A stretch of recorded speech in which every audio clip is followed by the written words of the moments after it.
श्री शिवाय नमस्तुभ्यम।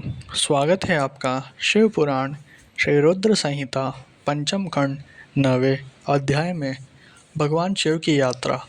संत कुमार जी बोले, हे महर्षि, भगवान शिव के लिए बनाया गया ये दिव्य रथ अनेकानेक आश्चर्यों से युक्त था। विश्वकर्मा द्वारा बनाया गया वह रथ ब्रह्मा जी ने भगवान शिव को समर्पित कर दिया। तत्पश्चात श्रीहरि, विष्णु, ब्रह्मा जी और सभी देवता एवं ऋषि मुनि कल्याणकारी भगवान शिव की प्रार्थना करने लगे। उन्होंने भगवान शिव को दिव्य रथ पर आरूढ़ किया। स्वयं ब्रह्मा जी उस रथ के सारथी बने।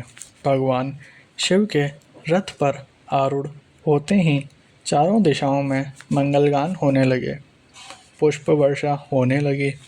ब्रह्मा जी ने सर्वेश्वर शिव की आज्ञा लेकर रथ को आगे बढ़ाया। वह उत्तम दिव्य रथ भगवान शिव को लेकर विद्युत की गति से आकाश में उड़ने लगा।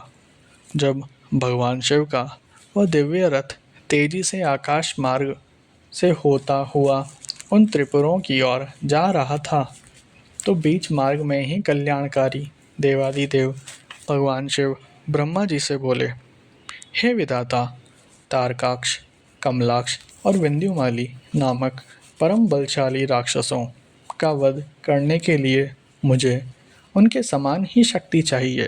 वे तीनों असुर पहले मेरे परम भक्त थे, परंतु श्री हरि की माया से मोहित होकर उन्होंने भक्ति मार्ग को त्याग दिया। अब उन त्रिपुर स्वामियों में तामसिक प्रवृत्ति बढ़ गई है, पशुवत बढ़ गया है। अतः उन तीनों दैत्यों का संहार करने के लिए मुझे भी पशुओं की सी शक्ति की आवश्यकता होगी। अतः आप सब देवता पशुत्व की वृद्धि करने हेतु पशुओं का आधिपत्य मुझे प्रदान करें, तभी उन असुरों का वध हो पाएगा। भगवान शिव के इस प्रकार के वचन सुनकर सभी देवता चिंतित हो गए और सोच में डूब गए। पशुत्व की बात सुनकर उनका मन प्रसन्न हो गया। देवताओं को सोच में देखकर भक्त वत्सल भगवान शिव को स्थिति समझते देर न लगी। वे देवताओं की चिंता तुरंत समझ गए। देवताओं से भगवान शिव ने कहा, देवताओं, इस प्रकार दुखी मत हो। मैं तुम्हारे दुख का कारण समझ गया हूँ। तुम लोग ये कदापि मत सोचो कि पशुत्व से तुम्हारा पतन हो जाएगा। मैं तुम्हें पशुत्व से मुक्ति का मार्ग बताता हूँ। हे देवताओं, जो भी पवित्र मन और स्वच्छ निर्मल हृदय एवं उत्तम भक्ति भावना से दिव्य पशुपत व्रत को पूरा करेंगे, वे सदा सदा के लिए पशुत्व से मुक्त हो जाएंगे।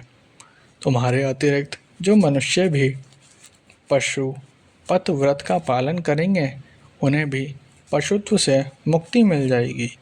हे देवताओं, नित्य ब्रह्मचर्य का पालन करते हुए 12, 6 अथवा 3 वर्षों तक पशुपत व्रत का पालन करने से सभी मनुष्यों एवं देवताओं को पशुत्व से हमेशा के लिए मुक्ति मिल जाएगी तथा मोक्ष की प्राप्ति होगी। उसका कल्याण होगा, क्योंकि पशुपत व्रत परम कल्याणकारी है। भगवान शिव के इन वचनों को सुनकर ब्रह्मा जी, श्री हरि, विष्णु एवं सभी देवी देवता बहुत प्रसन्न हुए और देवादिदेव भक्त वत्सल भगवान शिव की जय जयकार करने लगे। तब सब देवता प्रसन्नतापूर्वक अपने अभिष्ट कार्य की सिद्धि के लिए पशु बन गए। तभी से सदाशिव पशुपति नाम से जगत में विख्यात हुए। उनका नाम पशुपति नाम अत्यंत कल्याणकारी एवं अभिष्ट की सिद्धि देने वाला है। उस समय भगवान शिव के स्वरूप को देखकर सभी देवता एवं ऋषिगण बहुत प्रसन्न हुए। तत्पश्चात भगवान शिव ने अन्य देवताओं के साथ त्रिपुरों की ओर प्रस्थान किया।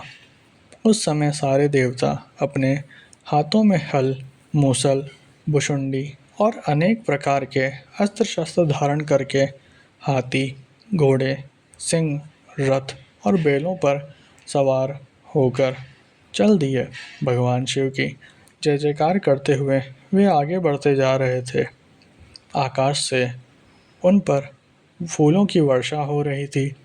कल्याणकारी भगवान शिव के साथ उनके केश, विगत वास, महाकेश, महाज्वर, सोमवल्ली, स्वर्ण, सोमप, सनक, सोमदृक, सूर्यवर्चा, सूर्यपेक्ष, कणक, सूर्याक्ष, सूरीनामा, सुर, सुंदर, प्रस्कंद, कुंदर, चंड, कंपन, अतिकंपन, इंद्र, इंद्रजय, यंता, हेमकर, शताक्ष, पंचाक्ष, सहस्त्राक्ष, महोदर, सतीजहु, शताक्षय, रंक, कपूरपूतन, दिक्षिक, त्रिखिक, अहंकार कारक, अजवक्त्र, अष्टवक्त्र, हयवक्त्र, अर्धवक्त्र आदि महावीर बलशाली गणाध्यक्ष उनको घेर कर चल रहे थे।